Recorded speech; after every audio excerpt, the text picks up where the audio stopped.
vamos estudar sobre uma outra aliança que Deus fez na Bíblia e que contém um desdobramento muito importante sobre o plano de salvação.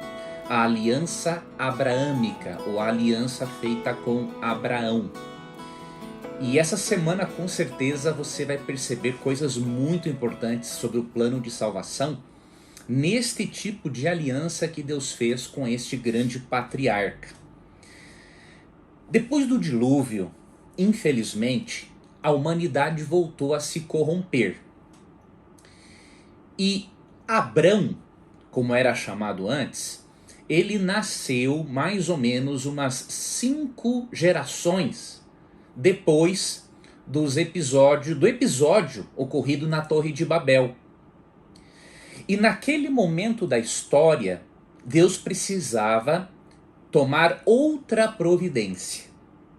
Ele havia prometido para Noé que não mais destruiria o mundo com água, e Deus tomou uma outra providência.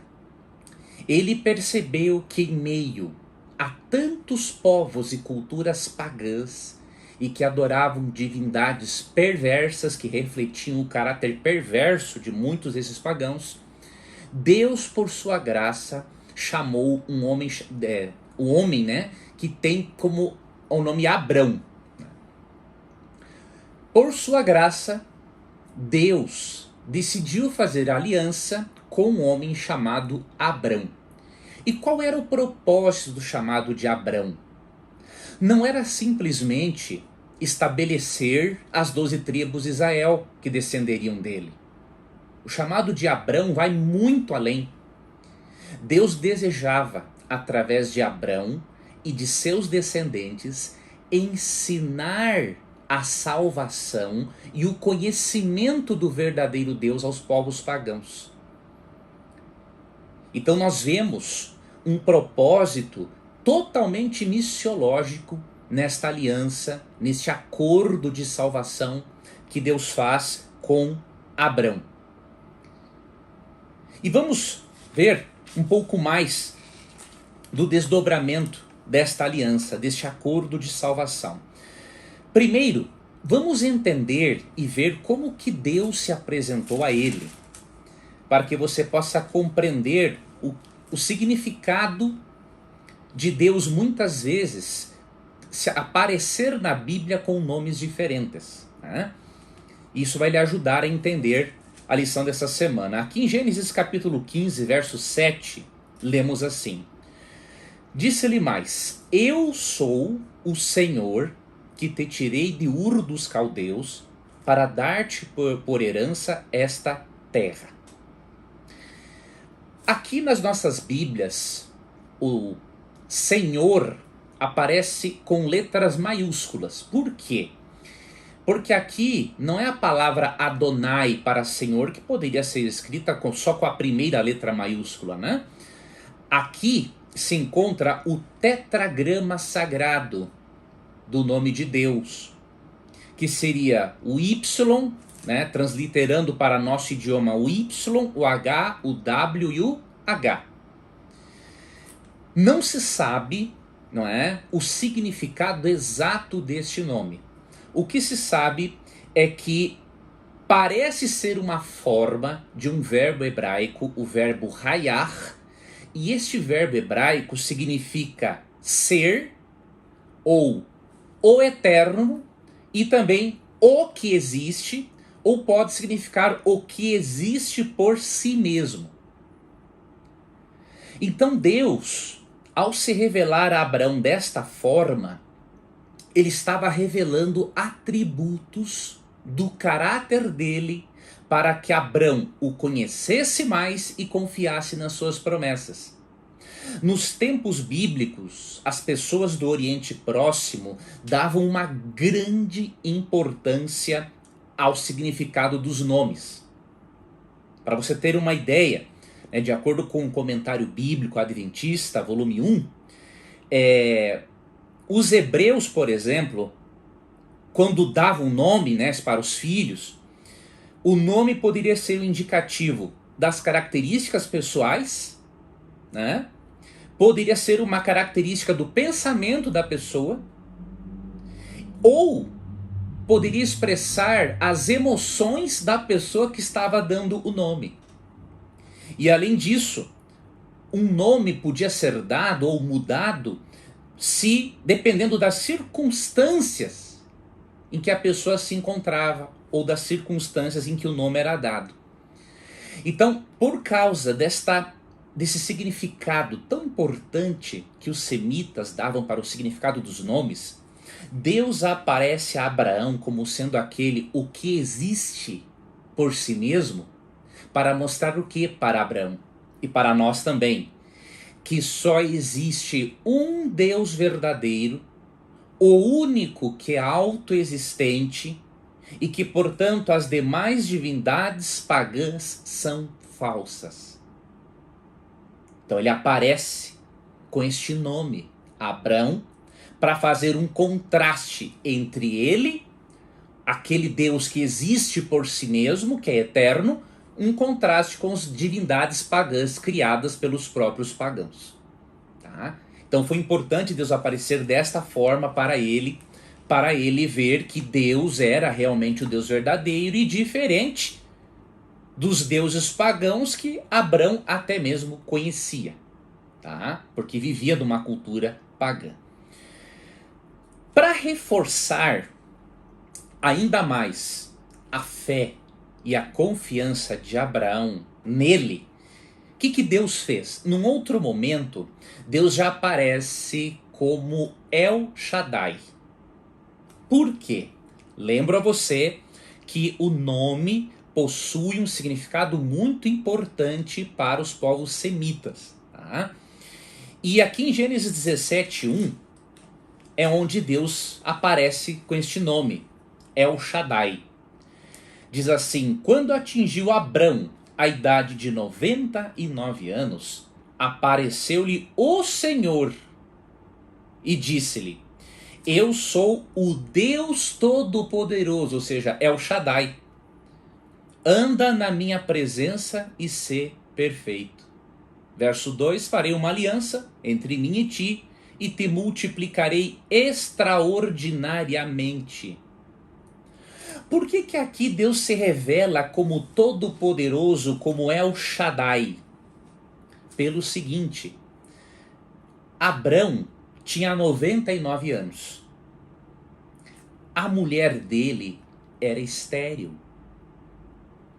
E Deus diz que como parte desta aliança entre eles, Deus multiplicaria a descendência de Abrão extraordinariamente.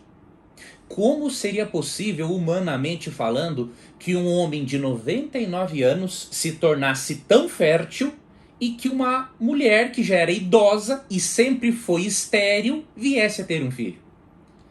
Então Deus aparece como El Shaddai, como Todo-Poderoso, para dizer o seguinte: Abrão, mesmo que sua esposa seja estéril, mesmo que você tenha 99 anos, eu tenho poder suficiente para fazer de você uma grande descendência.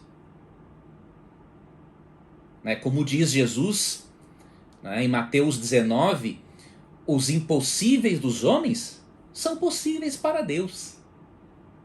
Então Deus aparece com este nome para reforçar a fé de Abraão nele. Opa, esse Deus que eu estou seguindo, além de ser o único Deus verdadeiro, aquele que existe por si mesmo, ele é todo poderoso, ele é capaz de me dar uma descendência mesmo estando com 99 anos e mesmo a minha esposa sendo idosa e ao mesmo tempo estéril. Né? Então veja como vai se desdobrando a relação de Deus com Abraão, para Deus desenvolver em Abraão a confiança, né? E consequentemente, ao desenvolver a confiança em Deus, Abraão creria nas promessas de Deus. Tá?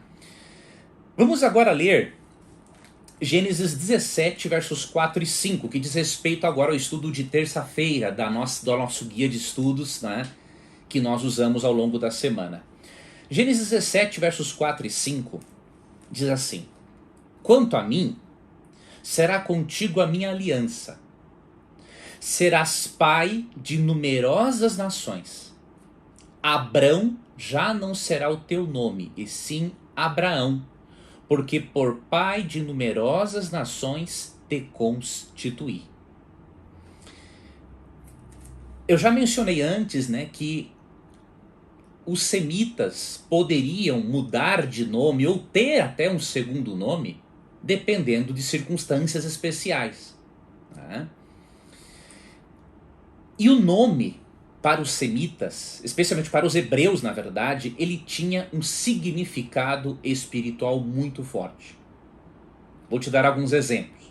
Daniel, o profeta Daniel. O nome Daniel significa Deus é juiz. Tá? El sempre é, diríamos, a raiz para a palavra Deus. Tá? Você vê também na Bíblia Joel, que significa Javé é Deus. E você vê também Natã, que significa dom de Deus. Então os nomes são carregados de um significado espiritual. E por causa desta mudança que ocorria com os nomes, né, que indicava uma mudança radical, não apenas no nome, mas até mesmo no modo de ser da pessoa, porque o nome poderia influenciar o modo de pensar e o modo de se portar da pessoa. Então, sabendo disso, Deus decide mudar o nome de Abrão para poder falar a linguagem semita de Abrão. Né? Para Abrão entender que a partir daquele acordo com Deus ele seria alguém diferente, com responsabilidades diferentes. Então, o nome Abrão significa pai excelso. E Abraão significa pai de uma multidão. Então Deus disse para ele o seguinte: você não será mais simplesmente pai excelso. Agora, nesta aliança que eu estou fazendo com você, em dar estas terras aos seus descendentes, você se chamará Abraão, porque você será pai de muitas nações. Então isso, obviamente, colocou na mente de Abraão a certeza de que ele teria descendentes, de que ele seria pai de nações. Isso aumentou a fé do patriarca, né? E isso influenciou significativamente no modo de ele pensar, no modo dele agir, porque as palavras, e especialmente os nomes com conotações espirituais, têm muito poder, têm muita força. Tá?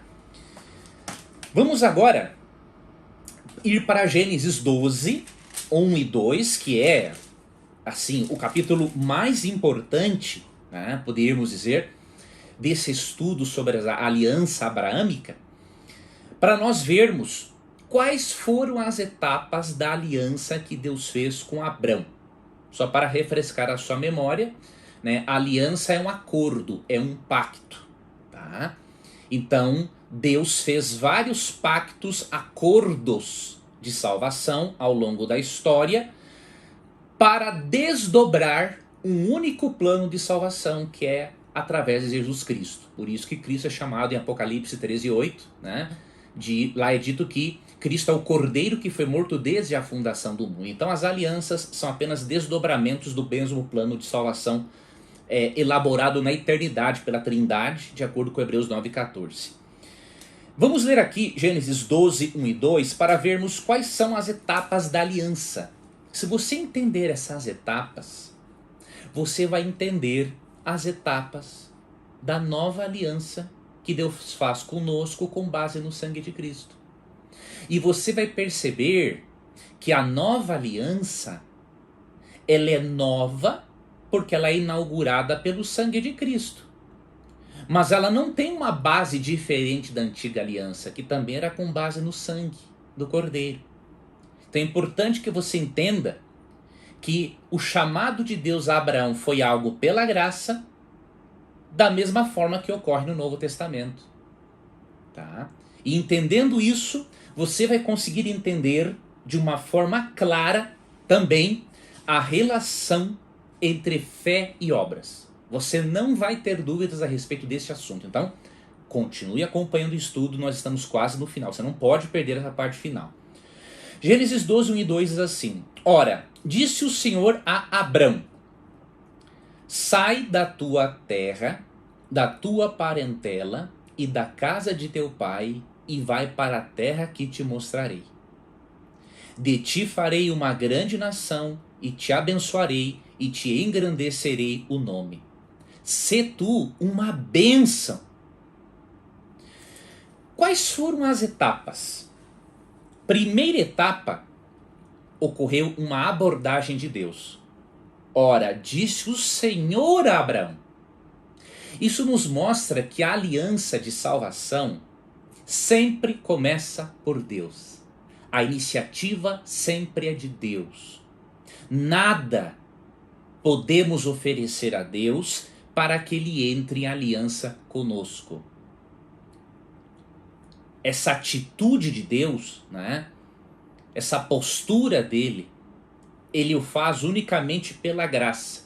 Ele aborda o ser humano primeiro, porque como diz João 3,16, né, Deus amou o mundo de tal maneira, ou seja, a forma como Deus ama o mundo é uma coisa assim inexplicável. Então primeiro Deus abordou Abraão, mostrando o seguinte, que a aliança seria feita com base na graça de Deus. Depois da abordagem vem o quê? O chamado à obediência. Deus convidou Abraão para sair da parentela dele, da casa do pai dele, e ir para uma terra que Deus mostraria. Então, houve primeiramente a abordagem de Deus graciosa, um chamado para a obediência, e depois houve a terceira parte, que é a promessa, né? Ele disse no verso 2, de ti farei uma grande nação e te abençoarei e te engrandecerei o nome. Então você percebe, nas outras alianças também esta certa sequência, mas mais especificamente aqui na aliança feita com Abraão. Há primeiro uma abordagem de Deus, ou seja, a graça se manifesta primeiro, aí há um pedido, há uma ordem de obediência, e depois há uma promessa. Né? Então, quando ambos os lados cumprem a sua parte, a promessa é cumprida. Se um dos lados não cumpre a sua parte, fica desobrigado de cumprir a promessa.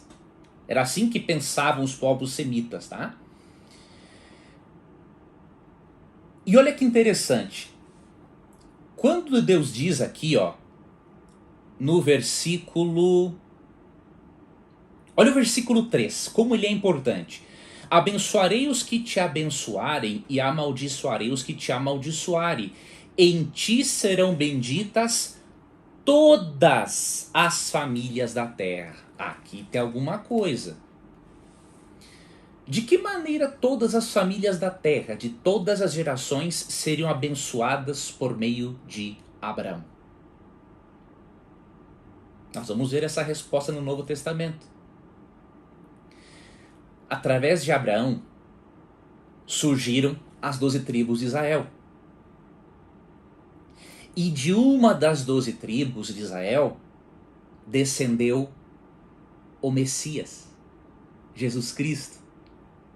E graças à morte substitutiva de Cristo na cruz e sua ressurreição, todas as famílias da terra seriam abençoadas. Porque o descendente principal de Abraão, que é Cristo, morreu pelos pecados da humanidade. Isto é confirmado, isto é interpretado desta forma pelo apóstolo Paulo. Aqui em Gálatas, capítulo 3, vamos ler os versos 7 e depois os versos 27 a 29, tá?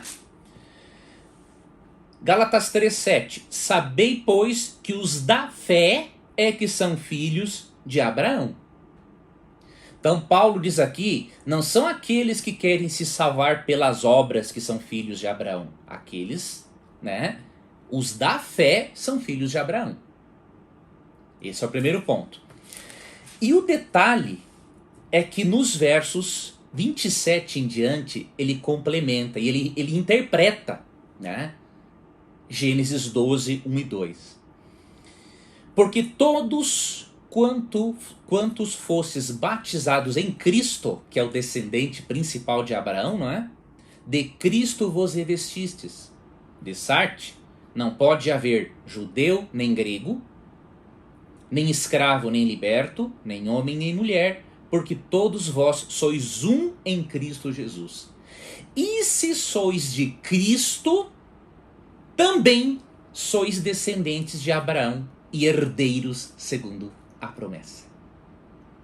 Então agora você entende por que Abraão seria pai de muitas nações e por que todas as famílias da terra seriam abençoadas por meio dele?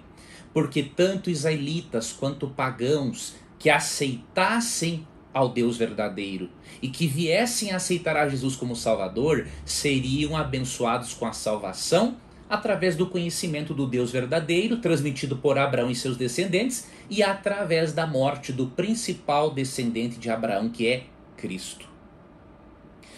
E aqui você pode ver, para nós finalizarmos, que não há uma contradição entre fé e obras, se nós deixarmos que as obras permaneçam no lugar delas e não as coloquemos no lugar errado. Tá? Vamos ler aqui Gênesis 18, há outros textos da vida de Abraão que poderia se mostrar isso, mas eu vou ler este aqui apenas. E Gênesis 18, vamos ler verso 19, diz assim, ó: porque eu o escolhi para que ordene a seus filhos e a sua casa depois dele, a fim de que guardem o caminho do Senhor e pratiquem a justiça e o juízo, para que o Senhor faça vir sobre Abraão o que tem falado a seu respeito. Então, o que é dito aqui?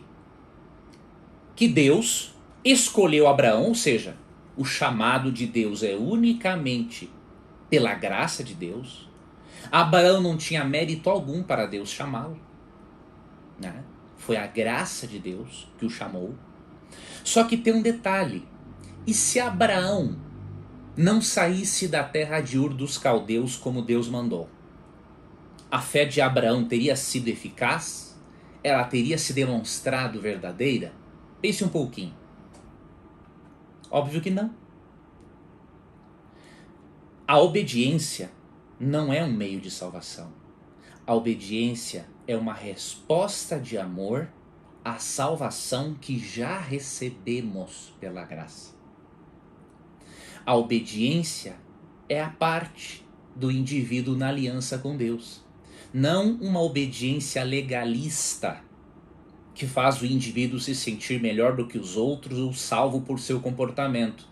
É uma obediência que vem em resposta a um chamado de graça, que vem em resposta a um relacionamento íntimo com Deus.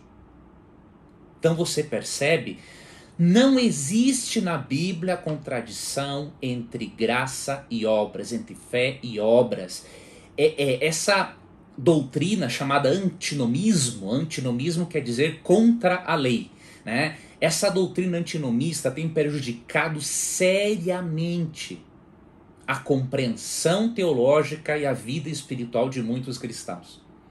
Porque eles pensam que se somos salvos pela graça, não temos relação alguma com a lei.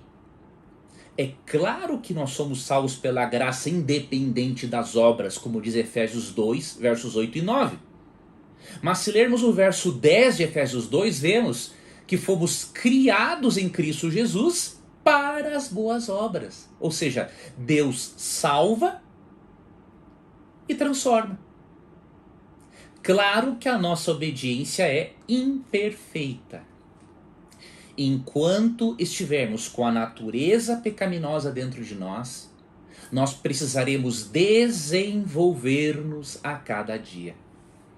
E a santificação é uma escola da qual não vamos obter um diploma nesta vida.